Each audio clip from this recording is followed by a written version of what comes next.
I'm not wearing nearly enough layers for a chilly San Francisco night like tonight, but considering the fact that it's going to be 110 degrees, and yes, I did say 110 degrees in Phoenix next week when the Giants have their 4-game set against the Diamondbacks, I'm just going to soak this in. As cold as it is, I'm going to soak in the fog, the little bit of mist that's coming down. But we got a lot to get into today between the news that we had yesterday as well as some of the developments from today. There's a lot to get into, and I'll start with the news that we had technically from yesterday, that the Giants had optioned opening day second baseman Tyler Fitzgerald to AAA Sacramento, and subsequently activated Justin Verlander off the paternity list.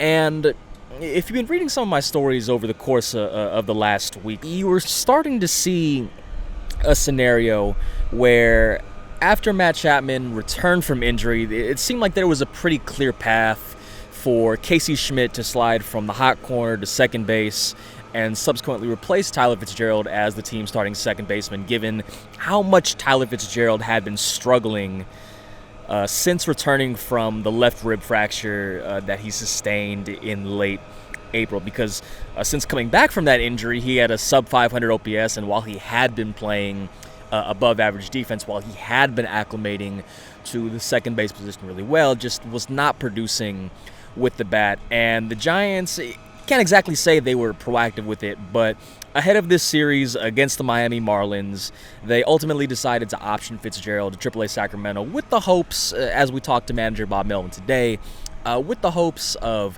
allowing him to have some success with the River Cats, allowing him to regain his confidence. And as has kind of been mentioned with Fitzgerald in particular, the ability is obviously there. He had, I can't remember the exact number off top, but it was in the teens. It was something close to, 16 homers last year, the stolen bases on top of it. And one of the points that manager Bob Melvin made today was there's not a lot of players in the Giants clubhouse that have the ability to do what he does. And when we were kind of forecasting what Fitzgerald might be able to do over the course of a full season, the 2020 season, given what he did last year, wasn't entirely out of the question. Obviously, the fastest guy on the Giants opening day roster had shown flashes of the pop as well, but over an extended period of time, again, from late May up until yesterday, just wasn't able to produce at even a league average level. I think by WRC Plus, he was 35 or 65. I think it was 65.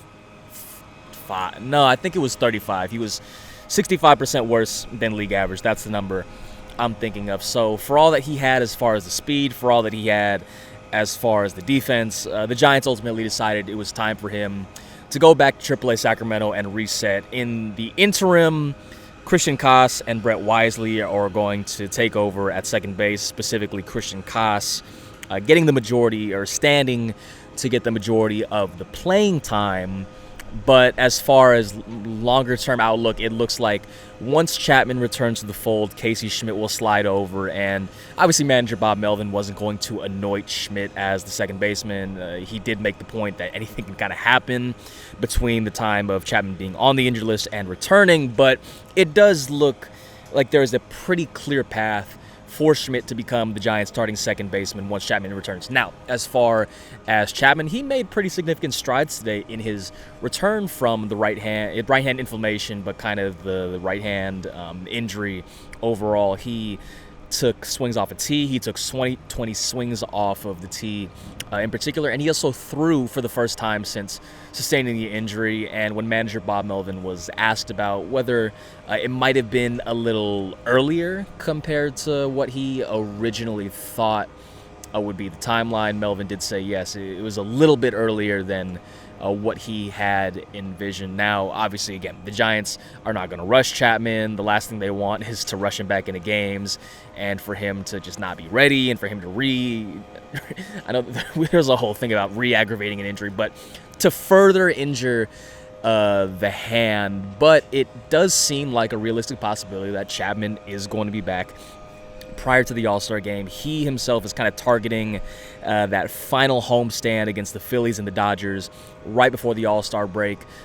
He said he doesn't plan on playing in any rehab games prior to being activated with the team. He is going to go to Arizona once the Giants fly to Chicago to begin their 10-game road trip against the White Sox, Diamondbacks, and Sacramento A's, the team formerly known as the Oakland A's. And again, they don't want to rush him. They want to make sure that hand is 100%. Chapman did say there would potentially be a possibility if that is having a rehab game. There would be a little bit of a possibility if, in Arizona, the hand maybe wasn't responding in the way that he wants to, and they want to play, err on the side of caution to have him play games. But he himself would prefer to not play any rehab games and join the Giants lineup and formally have the Giants form a lineup with Chapman and Rafael Devers, and again, presumably Casey Schmidt sliding over from third base to second base. As far as the minor league side of things, top prospect Bryce Eldridge, the Giants announced, has a moderate right hamstring strain. He's going to be in Arizona for the next 3-4 weeks rehabbing from that. So if you kind of try to think of a timeline as to when he will return to play, it's June 24th right now. Let's say they clear him to play like July 20th and maybe have him play some rehab games with San Jose. This is not anything the Giants have said, but, trying to map out this timeline, it wouldn't be outlandish that the next game he plays with AAA Sacramento comes in late July or August. And given the Rafael Devers trade, given the fact that the Giants weren't in as dire straits of having someone that can produce from the first baseman / designated hitter spot with Devers in the mix, the odds of Eldridge making his debut this season already kind of took a hit as a result of the Devers trade. But I do think now, with the Devers trade, in conjunction with this injury, and to provide a little more context, Eldridge left Saturday's game after hitting a double.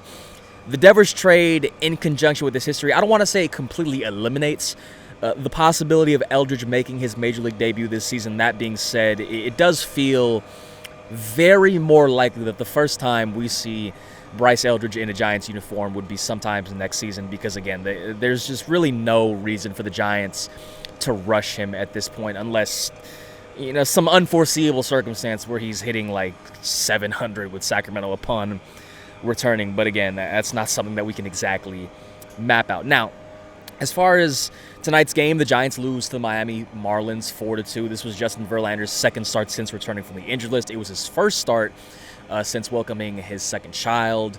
And we hadn't talked about this for a while, but again, this was the 12th time that Verlander has started a game this season, and every time that Justin Verlander has started a game this season, the Giants as a whole have understood the stakes. They know that Justin Verlander is chasing that big round number of 300. He might be the last pitcher in however many years to have anything close to a realistic shot at this number, and in the 11 prior starts, he ended up without a win to his name for a variety of different reasons, and the same thing again applies tonight as he ends a day without a win to his name. He's now 0-5 on the season, has a 4.52 ERA.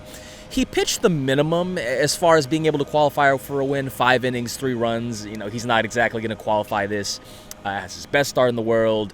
And his exact quote on this when asked about it he said, "It's not on them. I haven't put us in a good position. Obviously, there was a couple times early in the year, but you can't expect too many wins when you go out there, give up 3+ runs, and don't go deep in the game. That's where I need to be better.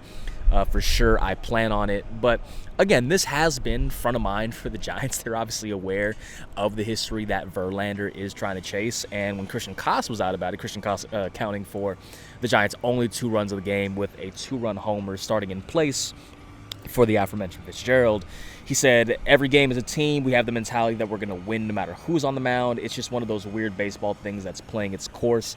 Eventually, he's going to get a win. He is who he is. He's throwing well. One day, the offense will click for him." And as far as the offense, if you exclude that game in Chicago where the Giants scored 9 runs in the 11th inning and they ended up winning 14-5, if you exclude that game, the Giants are averaging 3.5 runs per game on the days that Verlander starts. In his last 4 starts in particular, they have scored 8 total runs, 8 divided by 4. I hope you're able to do that math. And as we've talked about, there's been a variety of reasons that Verlander has not ended up with his first win as a Giant. If you wanted to branch it out, you could make an argument that he could have 6, 7, maybe even 8 wins. So suffice it to say, it is very unfamiliar territory with Justin Verlander, and as we are approaching the end of June, heading into the end of July, it is a somewhat realistic possibility that Verlander, for all his ambitions of securing 300 wins and everything that it would take to get to 300 wins, there is a greater than 0% possibility that we go into the All-Star break without Justin Verlander having a single win, as odd as that might seem. So we'll have to see how that shakes out. I won't be in Chicago for that. I will be in Arizona when, again, it's going to be 110 odd degrees, but that is another problem for another day.